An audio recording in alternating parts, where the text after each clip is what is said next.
Good morning, everybody. As you know, my name is Clemens Petit, and in this video, I'm going to do the assignment for the week 5. I already done most of them, like already done the firewall options and the schedule task, but I'm going to show exactly where they are, and I'm going to do some specific tasks they required me to do. First of all, let's start with the first thing, network ports. And I already launched my virtual machine. Um, for the ports, as you know, the ports are a logical connection that allows you to get a service for some applications and website. With the port, you're logically connected to it. And to get access to the port, I'm going to want a comment that is netstat -ano. Ye are the listening port on my computer, and the numbers after the calling are the ports.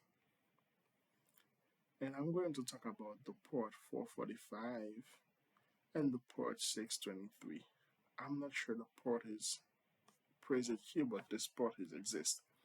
But the port 445 is primarily used to help you get access with sharing resources like sharing files, directories, printers over a network. The port 623 is help you to get access to hardware. Even it enables like remotely to get access remotely to hardware, even the system is powered off. And the next instruction is to get access to warning services. To get access to warning services, I'm going to use this time PowerShell, and I'm going to type the command get service, and he or the all of the services that are available on this computer. And I'm going to show some of them that are related to network connection. As you know, the DHCP and TNS. And there's another one that is network connection. So the DHCP is the dynamic host uh,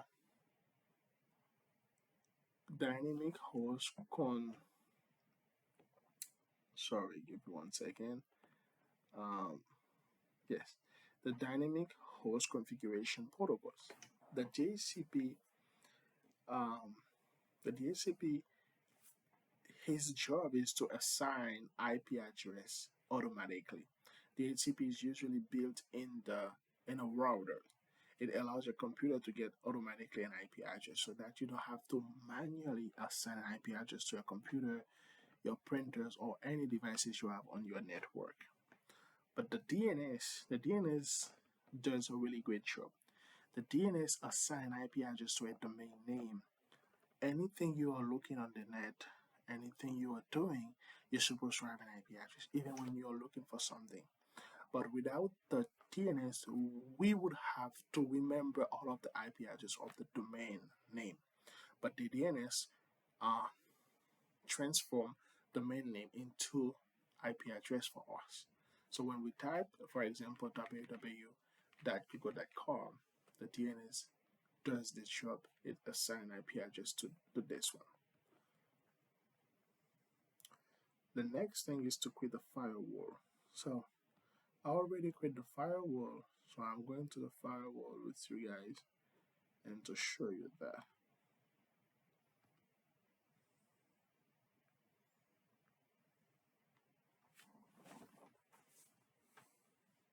Okay, so here's the firewall, and they asked me to create a embed wall for the port 400. I did it. Here's the embed wall for the port and bound wall for the port 100. And to this port, if you would like to turn it on and off, off, you just have to come here and click on enable. Now it's on. If I want to turn it off, I gonna do the same thing. Disable it and it's turned off. And it's the same thing for unbound rules. As you can see here for the port 550,000, sorry. So if I would like to turn it on, I'm gonna click on enable. If I would like to turn it off, I'm gonna click to disable. So the last thing is to create a schedule task to check for Windows Update daily. For that, we're gonna use task scheduler, and I already do that. Here's my task scheduler for Windows to check Windows Update. I'm going to click the properties to show you some configuration I did. I give a name Windows Update, and for the triggers, it's a daily. It's gonna start at 4:02 every day.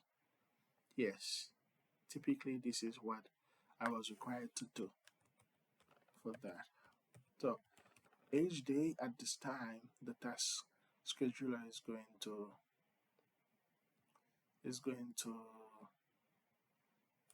launch. I think I made a mistake on my password. It's going to launch and it's going to check exactly what I was scheduled to do in this. So basically, these are the things that they were required to me to do. I go to the network ports, running services. I created the firewalls and the schedule task. So thank you so much. See you on the next video. Bye.